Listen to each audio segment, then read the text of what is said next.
नमस्कार विद्यार्थी मित्रों। पिछले क्लास में हमने जो हमारी दूसरा चैप्टर था न्याय मंत्री नामक जो कहानी थी उन्हीं का हमने अभ्यास किया था। उसके साथ साथ जो पहला और दूसरा चैप्टर है उनकी जो स्टडी मटेरियल्स के रूप में मैंने एक PDF फाइल वीडियो के साथ भेजी थी, उसे पढ़कर आप लोगों ने अपनी बुक में जो सारे के सारे प्रश्न लिख लिए होंगे। तो अब आज के वीडियो में हम ये जो हमारा तीसरा चैप्टर है जिसका शीर्षक है क्या निराश हुआ जाए, जो साहित्य प्रकार की दृष्टि से दोस्तों ये निबंध है, उसका सर्जक यानी कि इस निबंध का लेखक जो हजारी प्रसाद द्विवेदी जी। तो दोस्तों हजारी प्रसाद द्विवेदी जी हिंदी के श्रेष्ठ निबंधकार है। इस निबंध में वे कहते हैं कि आज हमारे देश में कई यानी कि अनेक बुराइयां हमें देखने को मिलती है, जिसमें झूठ, बेईमानी, धोखेबाजी, भ्रष्टाचार आदि की घटनाएं हमें हर रोज प्रतिदिन हमें अखबार में देखने को मिलती है। लेकिन इसका अर्थ, इसका मतलब हम ऐसा नहीं कर सकते कि समाज में अच्छाइयां बिल्कुल है ही नहीं। समाज में आज भी अच्छे तत्व भी हमें कहीं ना कहीं प्रकार देखने को मिलता है, पर इसलिए हमें जीवन में कभी निराश होना नहीं चाहिए। तो दोस्तों ये जो निबंध का शीर्षक हम यहाँ पर उन्हें देखने का प्रयास करें तो शीर्षक लेखक ने ऐसा दिया कि हमें निराश नहीं होना चाहिए। अर्थात वह लेखक स्वयं अपने आप को प्रश्न करता है, क्या निराश हुआ जाए? निराशा यानी कि हताशा, उदासीनता कि व्यक्ति जब अपने जीवन में किसी न किसी प्रकार की उन्हें जो न पसंद हो या तो उसे कम पसंद हो ऐसी घटना घटित होती है तो वह उदास हो जाता है, वह निराश हो जाता है। पर हमें ये बात भी सोचनी होगी कि भाई समाज में हर तरह केवल बुराइयां नहीं है, बुराइयां के साथ साथ अच्छाइयां भी हमें देखने को मिलती है। तो इसी प्रकार हमें हमारे जीवन में आगे बढ़ने के लिए हमारे जो भव्य, जो अतीत है उन्हें याद करके, हमारी जो संस्कृति है, हमारी जो परंपरा है, उन्हें ये निराशा के वक्त पर उन्हें याद करके हमारे जीवन को हमें आशावादी बनाने चाहिए। यानी कि लोगों की, समाज की या तो देश की या तो संसार की निराशा को लेकर हमें जीवन में निराश कभी नहीं होना चाहिए। हम लोग कहते हैं कि 100 निराशा में भी एक आशा पड़ेगी।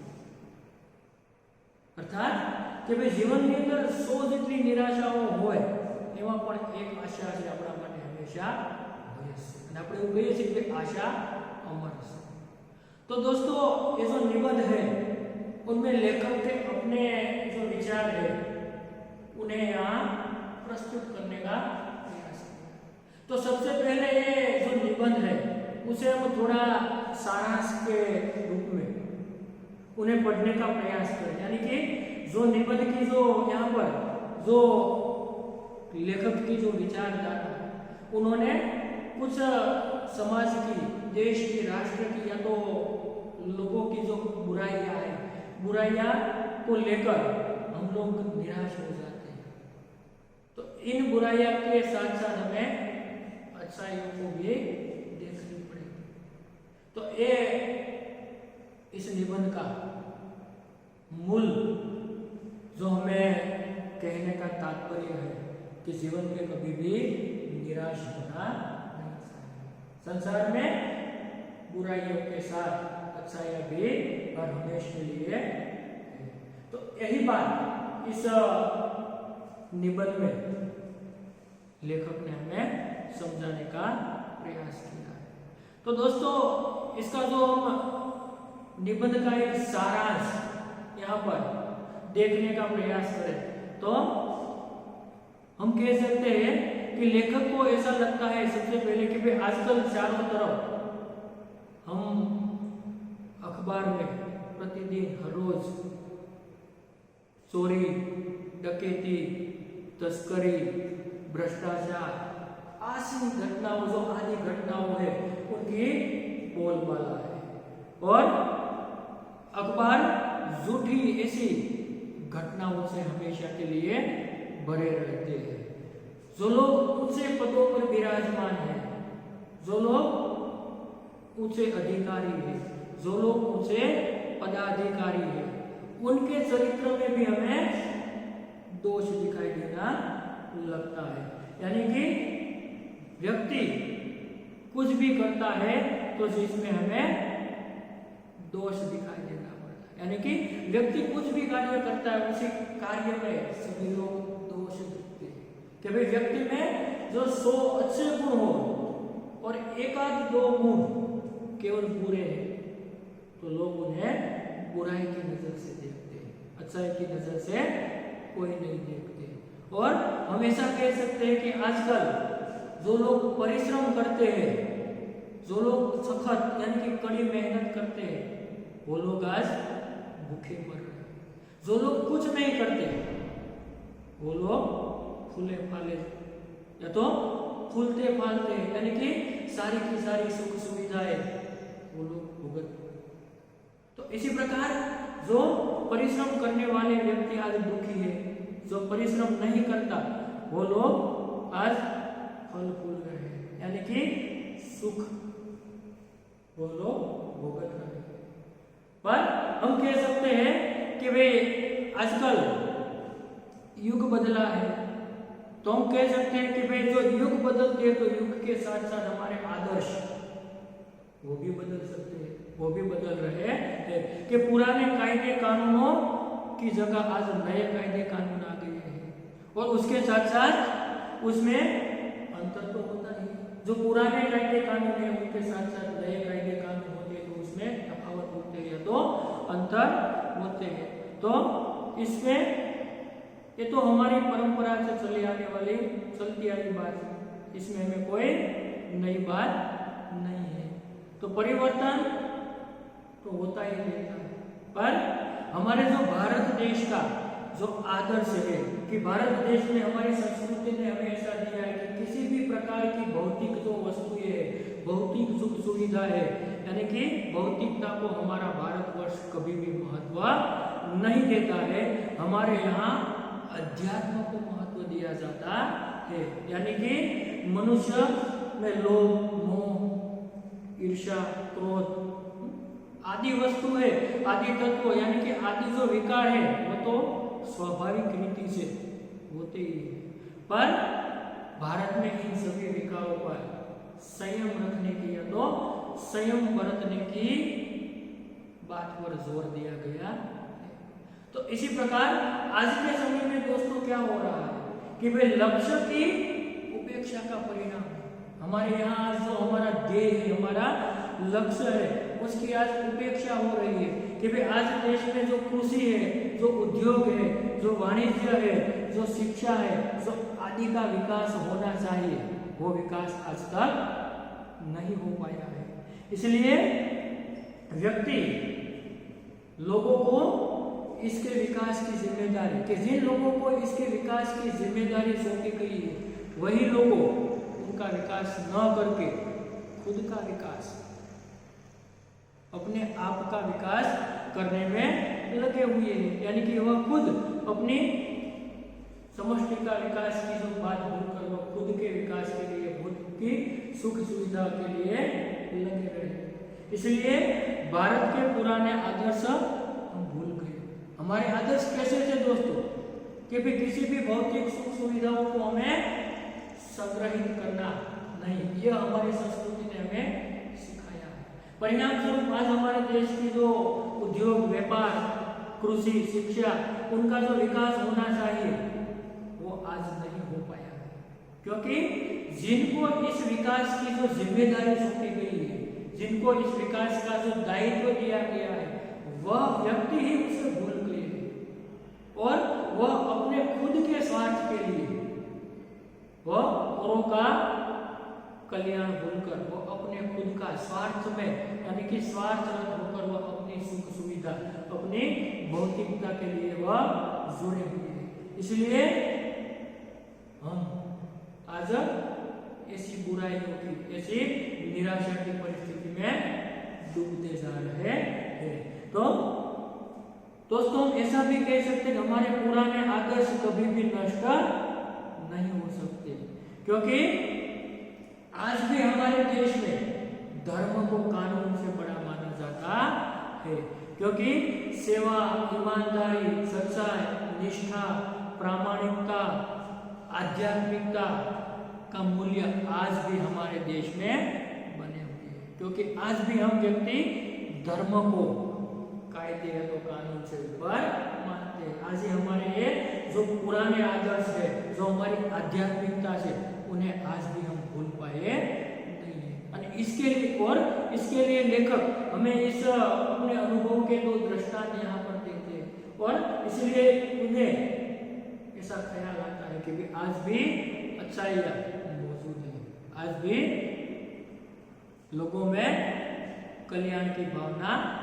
मौजूद है। लेखक ने एक बार जब अपनी ट्रेन में कोई यात्रा पर थे, उसी समय लेखक ने गलती से 100 रुपये का नोट टिकट बाबू को दे दी, और लेखक के पास भूल गए थे। पर कुछ समय बाद जो वह टिकट बाबू था, वह लेखक को 10 रुपये की टिकट में गलती से जो 100 रुपये दे दिए थे, इसलिए 90 रुपये उन्हें वापस देते हैं। तब एक टिकट बाबू की ईमानदारी देखकर लेखक को ऐसा लगता है कि भी आज भी अच्छाइयाँ, ईमानदारी, निष्ठा नजर आती है। हम ऐसे कैसे मान लें कि वे सभी जगह पर बुराइयाँ है, अच्छाइयाँ कहीं पर नहीं है? तो यह बात जो टिकट बाबू का दृष्टांत देकर लेखक हमें कहते हैं कि समाज में आज भी टिकट बाबू तो एकमात्र उनका दृष्टांत है, उदाहरण है। इसके सिवा और कई भी ऐसे व्यक्ति समाज में यहीं कहीं हम देखते होंगे जो अपने ईमानदारी, अपने निष्ठा या तो अपनी प्रामाणिकता को लेकर कायम अपना जीवन जीते। तो इसी प्रकार लेखक को इस टिकट बाबू की ईमानदारी से ऐसा ज्ञान होता है कि भी हमें जीवन में निराश होना नहीं चाहिए। एक और दृष्टांत, दूसरा उदाहरण में देते हैं कि एक बार लेखक अपने परिवार के साथ, अपने पूरे परिवार के साथ बस में कहीं पर यात्रा कर रहे थे। यात्रा से वापस लौटते वक्त जंगल में, जो जंगल का रास्ता था, वही रास्ते पर बस खराब हो जाती है। बस में बैठे हुए सारे यात्री को डर लगने लगता है। तो इतने में बस का जो कंडक्टर है वह बस से उतर साइकिल लेकर वह गांव की ओर, वहां के जो किसी गांव की ओर, यानी कि वहां के जो नजदीक के शहर की ओर साइकिल लेकर जाता है। उन्हें आने में देरी लगती है, तो यात्रियों को मन में ऐसा लगता है कि यहाँ पर जंगल में रात के समय हम सबको लूटे जाएंगे। ये ड्राइवर और कंडक्टर की ये साजिश है। सभी यात्री लोग ड्राइवर के साथ, यानी कि जो बस का ड्राइवर था, उनके साथ मारपीट करने तक आ जाते हैं। पर बीच में लेखक उन्हें समझा बुझाकर उसे रोकने का प्रयास करता है। इतने इसके बाद थोड़ी देर के बाद जो वो कंडक्टर था वो साइकिल लेकर गया था, वह कहीं नजदीक के शहर से दूसरी बस लेकर आता है।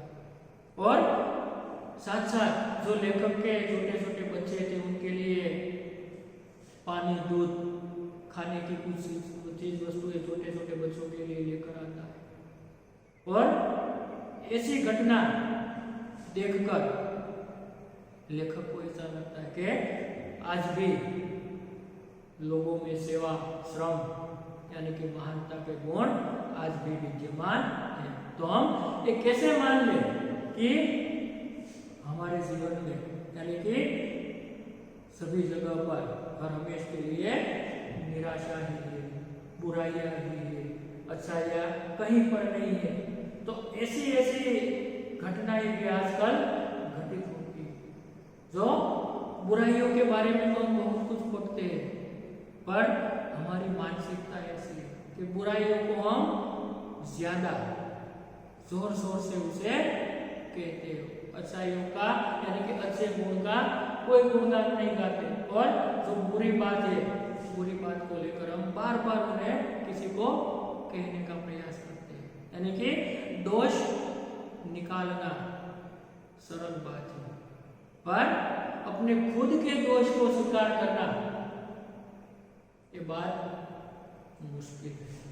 तो इसी प्रकार की हमारी ये मानसिकता है। तो इसी मानसिकता में से बाहर निकलकर हमें हमारे जीवन में कभी भी निराश होना नहीं चाहिए। हमें आशावादी बनना चाहिए और हमें ये याद रखना चाहिए कि भी अच्छाइयों के साथ साथ यानी कि बुराइयों के साथ साथ अच्छाइयाँ भी हमारे समाज में मौजूद है। कि जहाँ अच्छाइयाँ है तो वहाँ बुराइयाँ होगी। तो इन बुराइयाँ को देखकर हमें जीवन में कभी भी निराश नहीं होना चाहिए, उदास नहीं होना चाहिए या तो हताश नहीं होना चाहिए। तो ऐसे सुंदर यानी कि ये हमारे देश की जो लोगों की जो आज की जो मानसिकता है, यानी कि देश के लोगों के जो आज की समाज में जो ऐसे बुराइयों के बारे में जो विचार है, उन्हें अच्छाइयों के विचार से देखकर हम अपने जीवन में निराशा में यानी कि जो हमारी उदासीनता से उनसे हम बाहर निकल सकते हैं। और हमें ऐसा महसूस होता है कि ये जगत में केवल बुराइयां ही नहीं है, बुराइयों के साथ साथ अच्छाइयां भी मौजूद है। तो इसी प्रकार की ये जो निबंध है उनमें लेखक के अपने जो विचार यहाँ पर प्रकट किए गए। तो दोस्तों इन निबंध को विस्तार से पढ़ने के लिए हम यहाँ पर उनका अभ्यास करने का प्रयास करेंगे। तो आपकी जो किताब है, आप किताब साथ में रखिएगा और साथ साथ यहाँ पर कुछ निबंध के कुछ गहरे, कुछ जटिल शब्द है, यानी कि उनके जो शब्दार्थ यहाँ पर मैंने लिख दिए। तो साथ साथ आप ये वीडियो देखते वक्त इन शब्दार्थ को भी साथ साथ जरूरत पड़े तो आप पेंसिल से अपनी जो किताब है उसमें रेखांकित करके उन शब्दों को लिखकर याद रखने का प्रयास कीजिए। तो आप ये जो विषय वस्तु है, ये जो निबंध है, उसे आप अच्छी तरह से यानी कि सरलता के साथ साथ उसे समझ पाएंगे। क्योंकि एक गद्य का टॉपिक है, और गद्य का टॉपिक है तो उनमें कुछ ये शब्दार्थ के साथ साथ कुछ पाठ के अंदर जो कुछ विलोम यानी कि विरुद्धार्थी शब्द भी होंगे, मुहावरे भी होंगे, कुछ द्वंद्व वाले शब्द भी होंगे, यानी कि जो समास है वो भी होंगे। तो हम ये पाठ को जो विस्तार से पढ़ेंगे तो उनके साथ साथ इन शब्दों के बारे में भी चर्चा करते रहेंगे, ताकि एक बार ये पाठ अच्छी तरह से पढ़ने से जब हमें परीक्षा में किसी भी प्रकार का जो प्रश्न सवाल यानी कि व्याकरणीय कोई मुद्दे इसमें से लिया जाए तो किसी भी प्रकार की हमें कोई दिक्कत न हो, किसी भी प्रकार की हमें कोई मुसीबत न हो। तो दोस्तों सबसे पहले हमें जो निबंधकार के स्वरूप में जो हजारी प्रसाद द्विवेदी जी से परिचय प्राप्त करते हैं। उसके बाद जो हमने निबंध के बारे में लेखक के विचार आपके सामने जो प्रस्तुत किया मैंने अपने विचार से, वो यहाँ पर लेखक ने जो सूक्ष्म दृष्टि से यानी कि अपने विस्तार पूर्वक यहाँ पर आपकी किताब में दिए गए जो हम पढ़ेंगे, तो पहले हम लेखक का परिचय यहाँ पर प्राप्त करते हैं और देखते हैं साहित्य प्रकार की दृष्टि से उन्हें हम निबंध कहेंगे। लेखक का नाम है हजारी प्रसाद द्विवेदी। उनका जन्म सन 1960 में हुआ था और निधन सन 1979 में हुआ था। आचार्य हजारी प्रसाद द्विवेदी जी का जन्म बलिया उत्तर प्रदेश जिले के दुबे का छपरा नामक गांव में हुआ था। यानी कि लेखक का जन्म उत्तर प्रदेश में दुबे का छपरा नामक गांव में हुआ था। पारिवारिक परंपरा अनुसार संस्कृत का अध्ययन शुरू करके उन्होंने हिंदू काशी विश्वविद्यालय के से ज्योतिषाचार्य की परीक्षा उत्तीर्ण की। यानी कि पारंपरिक ढंग से उनकी जो संस्कृत का जो अध्ययन था वह उन्होंने पूरा करके काशी विश्वविद्यालय में उन्होंने ज्योतिषाचार्य की परीक्षा पास की। यानी कि एक ज्योतिष शास्त्र के विषय में उन्होंने परीक्षा उत्तीर्ण की थी। गुरुदेव रविंद्रनाथ के आश्रम में 1940 से 50 ईस्वी तक हिंदी भवन के निर्देशक रहे। यानी कि रविंद्रनाथ ठाकुर का आपने नाम सुना होगा, जो पश्चिम बंगाल यानी कि कोलकाता में उनका जो शांति निकेतन का जो आश्रम है, जो बड़ा मशहूर है, जो प्रसिद्ध है, तो उसी आश्रम में उन्होंने 1940 से 50 तक, एक दशक तक यानी कि 10 साल तक उन्होंने हिंदी भवन के निर्देशक के रूप में उन्होंने सेवा की थी, तो कार्य किया था। तत्पश्चात काशी हिंदू विश्वविद्यालय वाराणसी एवं पंजाब विश्वविद्यालय चंडीगढ़ में हिंदी विभाग के प्रोफेसर तथा अध्यक्ष पद पर कार्य किया। ત્યાર પછી એમણે વારાણસીની અંદર સાથે સાથે पंजाब विश्वविद्यालय यानी कि यूनिवर्सिटी में उन्होंने चंडीगढ़ની અંદર हिंदी विभागના प्राध्यापक तरीके એટલે કે हिंदी विभागના शिक्षक तरीके એમણે कार्य કર્યું।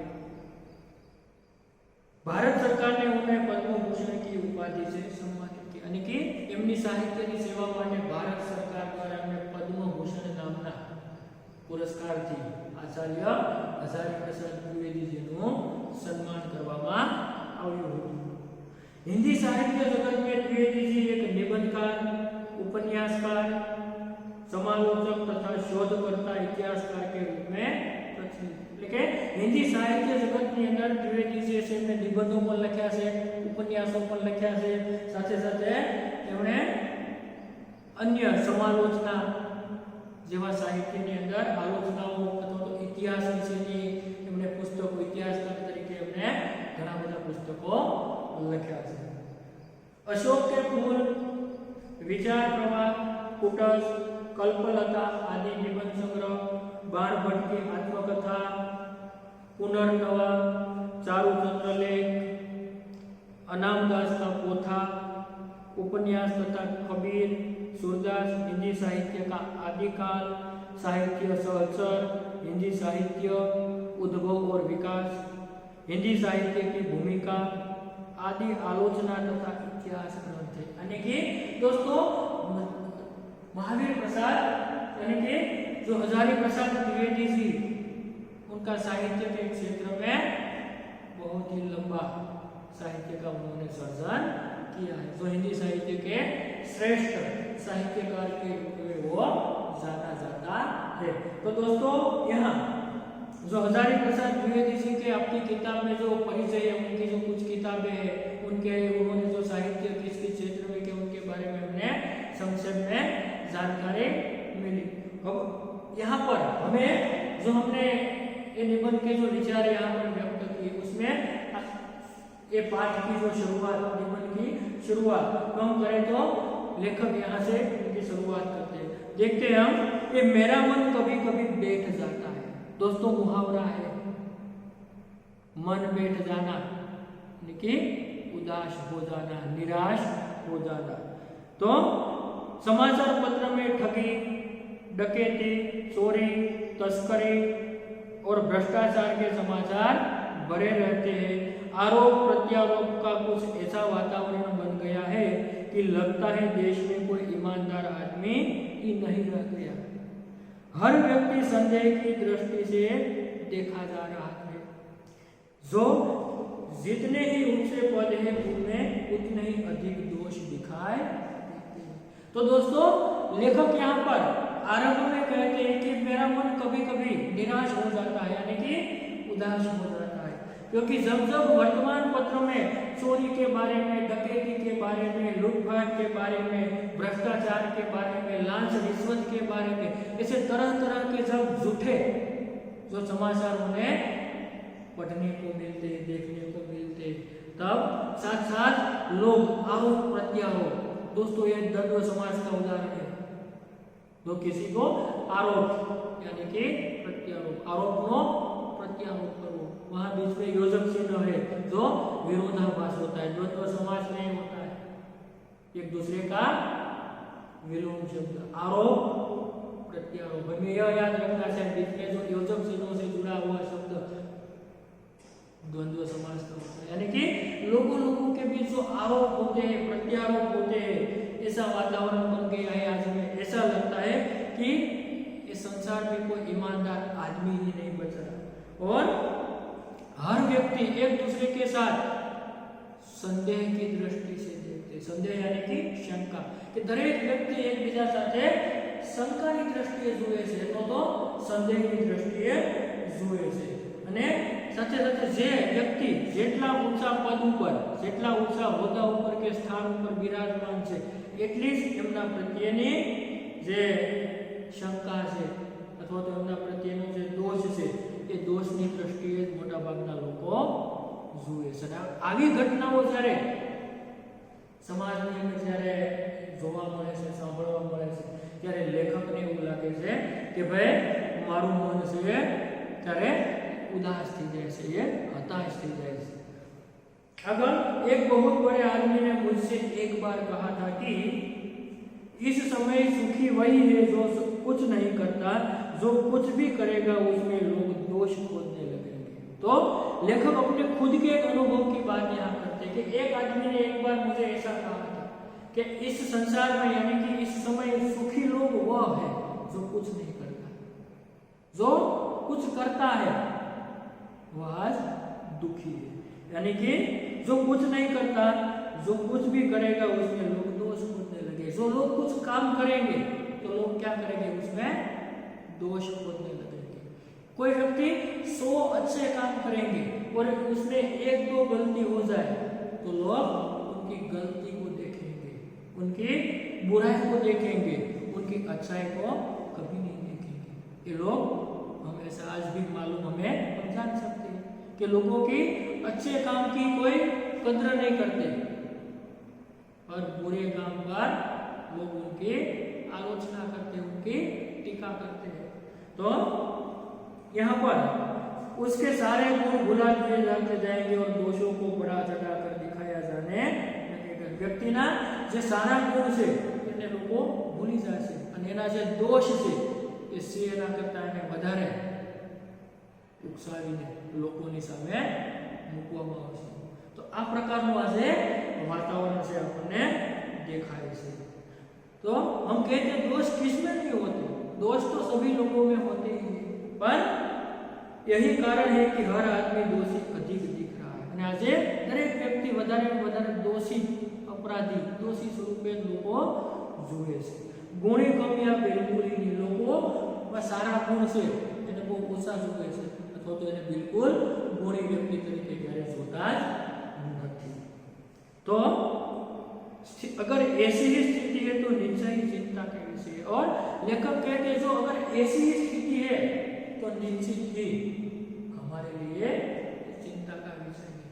ये बात हमारे समाज के लिए, हमारे देश के लिए या तो हमारे के राष्ट्र के लिए कभी अच्छी नहीं होगी। क्या यही भारतवर्ष है? देखिए अब हमारे जो भव्य अतीत है, भव्य जो भूतकाल है उसके बारे में लेखक अपने विचार व्यक्त करते। क्या यही भारतवर्ष है जिसका सपना तिलक और गांधी ने देखा था कि भाई आ ये ज भारतवर्ष है कि जेनु सपनु एक श्रेष्ठ भारत, एक राम राज्य की स्थापना था एवं भारत, एक कल्याणकारी भारत जे अपना राष्ट्रपिता महात्मा गांधीए जोयुं, तिलके जोयुं, सरदार पटेले जोयुं, रविंद्रनाथ ठाकुरे जोयुं। तो रविंद्रनाथ ठाकुर और मदनमोहन मालवीय का महान संस्कृत सभ्य भारतवर्ष किसी अतीत के गहवर में डूब गए। अतीत यानी कि भूतकाळ, गहवर એટલે ગઢા ઊંડી ખાય, એટલે કે એ મહાન જે આપણા મહાપુરુષો છે, નેતાઓ છે, એના સપનાનું ભારત આપણે દોસ્તો નિબંધ લખીએ, મારા સપનાનું ભારત, ગાંધીજીના મતે સ્વપ્નનું ભારત। આવા મહાપુરુષોનું જે ભારત હતું જ્યાં ખરેખર દરેક લોકો સુખી હોય, હંમેશા દરેક લોકો પ્રામાણિકતાથી નિષ્ઠાથી જીવતા હોય, સાથે સાથે કોઈને પણ કોઈ પણ પ્રકારની તકલીફ ના હોય, રામ રાજ્યની સ્થાપના હોય, દરેકને સાચો ન્યાય મળતો હોય, કોઈને પણ અન્યાય ન થાય, આવા ભારતની આપણી જે ભવિષ્યની જો ભૂતકાળની જે આપણા મહાપુરુષોની કલ્પના છે એ એમની કલ્પનાનું, એના સ્વપ્નનું ભારત આવું તો શું કહે છે? तो यहाँ ये हमारे ये अतीत जो गह्वर में कहीं ऊंडी खाई में वो डूब गया है। आर्य और द्रविड़, हिंदू और मुसलमान, यूरोपीय और भारतीय आदर्शों की मिलन भूमि महामानव समुद्र क्या सुखी। तो दोस्तों यहाँ पर लेखक कहते हैं कि हमारे देश में सभी देशों से कई अलग अलग जाति आकर बस गई, चाहे वह द्रविड़ हो, चाहे वह यूरोपियन प्रजा हो, या तो किसी भी देश की प्रजा यहाँ पर आकर बस गई, क्योंकि सभी लोगों को, सभी देश की जाति को हमारे देश के लोगों ने, हमारी महान संस्कृति ने उन्हें स्वीकार लिया। इसलिए हमारे देश को यहाँ पर महामानव का समुद्र कहा है कि किसी भी देश से आने वाली जाति लोग यहाँ आकर बस गए, और साथ ही ये सभी लोगों की मिलन भूमि है। यहाँ सब लोग हमारे देश में आकर मिलजुल कर रहने लगते, इसलिए लेखक ने उसे महामानव यानी कि महामानव समुद्र कहा था। तो आज क्या वह सूख गया है? ये भाईचारे की भावना, सभी लोगों को अपना बनाने की, अपनाने की जो बात थी वह भूल गई, यानी कि वो आज डूब गई। मेरा मन कहता है ऐसा हो नहीं सकता, मारू मन तो एवं कहे छे आवुं क्यारे होई शके नहीं।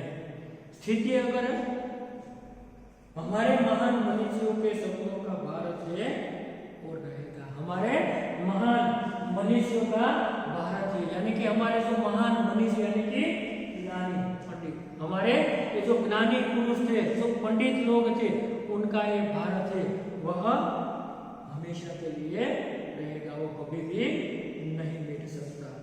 और यह सही है कि इन दिनों कुछ ऐसा माहौल बना है कि ईमानदारी से मेहनत करके जीविका चलाने वाले निरीह और भोले भाले श्रमजीवी पीस रहे हैं। અને ખરેખર એ પણ વાસ્તવિકતા છે। લેખક કહે છે કે આજે એવો માહોલ છે જે ઈમાનદારીથી, નિષ્ઠાથી અથવા તો પ્રામાણિકતાથી જે કામ કરે છે એવા લોકો પીસાય છે, એવા લોકો દુખી છે, અને સાથે સાથે જે લોકો કોઈ પણ પ્રકારનો જે શ્રમ નથી કરતા અથવા તો જે વિશેષ પ્રમાણની અંદર મહેનત નથી કરતા એવા લોકો, એટલે કે જૂઠ અને પ્રેમની આવક મેળવવાળા લોકો છે આજે એ ફૂલે પાડે છે, તો એ વધારે વધારે મજબૂત બન્યા છે। यानी कि यूरोप भोले भाले श्रमजीवी पीछ रहे और झूठ तथा प्रेम का रोजगार करने वाले अनुकूल रहे, એટલે કે ખોટો ધંધો કરવા વાળા, બેઈમાનીનો ધંધો કરવા વાળા લોકો આજે ફલી ફૂલી રહ્યા છે, એ સમાજની અંદર વધારે ને વધારે ધનવાન બની રહ્યા છે। ईमानदार को मूर्खता का पर्याय समझा जाने लगा है। आज दोस्तों जो ईमानदार व्यक्ति है उन्हें मूर्ख कहते हैं लोग, और ऐसा कहते कि उसे कुछ पता नहीं चलता, वो अज्ञानी है, वो बुद्धू है, ईमानदार व्यक्ति को हम ऐसा कहते हैं। और साथ साथ सच्चाई केवल भीरू और बेबस लोगों के हिस्से में पड़ी। जो जो सच्चाई से मात्र भीरू यानी कि जे डरपोक लोको छे जे एमना जीवननी अंदर जे लाचार छे बेबस એટલે लाचार जे लाचार लोको छे एमना माटे छे ऐसा हो नहीं सकता। इसलिए क्या कहते हैं ऐसी स्थिति में जीवन के महान मूल्यों के बारे में लोगों की आस्था ही हिलने लगी। अगर जो ऐसी स्थिति है तो हमारे मानव मूल्यों है उनके जो जीवन है उनकी ये मानवता के प्रति जो ये आस्था है जो श्रद्धा है वो डग जाएगी यानी कि वो हिलने लगेगी। यानी कि ये जो जगत के जो महान ऐसे मूल्यों पर लोग कभी अपनी विश्वसनीयता नहीं करेंगे, अपने जो विश्वसनीयता है उसे खो देंगे। और इसी प्रकार लोगों की जो श्रद्धा भाव है जो आस्था भाव है वो टूट जाएगा। परंतु ऊपर ऊपर जो कुछ दिखाई दे रहा है वो बहुत ही हाल में मनुष्य निर्मित नीतियों की त्रुटियों की देन है। पर जो ऊपर ऊपर से अपने जगह देखाय छे ये हाल ये मनुष्य निर्मित એટલે કે મનુષ્ય દ્વારા જે નિર્માણ પામેલું જે સર્જિત છે એની નીતિઓ છે એની જે ખામીઓ છે ત્રુટિ એટલે ખામીઓની દેન છે। સદા મનુષ્ય બુદ્ધિ नई उपस्थितियों का सामना करने के लिए नए सामाजिक विधि निषेधों को बनाती है, उनके ठीक साबित न होने पर उन्हें बदलती है। नियम कानून सबके लिए बनाए जाते हैं पर सबके लिए कभी कभी एक ही नियम सुखकर नहीं होते। सामाजिक कायदे कानून कभी युग युग से परीक्षित आदर्शों से टकराते हैं, इससे ऊपरी सतह आलोड़ित भी होती है। पहले भी हुआ है आगे भी होगा, उसे देखकर हताश हो जाना ठीक नहीं। तो यहाँ पर लेखक कहते हैं कि ऐसी घटना पहले भी घटित हुई थी, बुराइयां पहले भी थी आज भी है और आगे भी होगी। तो ऐसी घटनाओं को देखकर हमें जीवन में कभी भी निराश नहीं होना चाहिए। तो दोस्तों यहाँ तक हम रखते हैं। आ वीडियोની અંદર મિત્રો આપણે અહીંયા સુધી રાખીએ છીએ। હવે પછીના આની અંદર પાર્ટ 2 ની અંદર આપણે આ પાઠને જે પૂર્ણ કરીશું। અહીંયા સુધી આપણે આ પહેલા લેક્ચરની અંદર અહીંયા રાખીએ છીએ।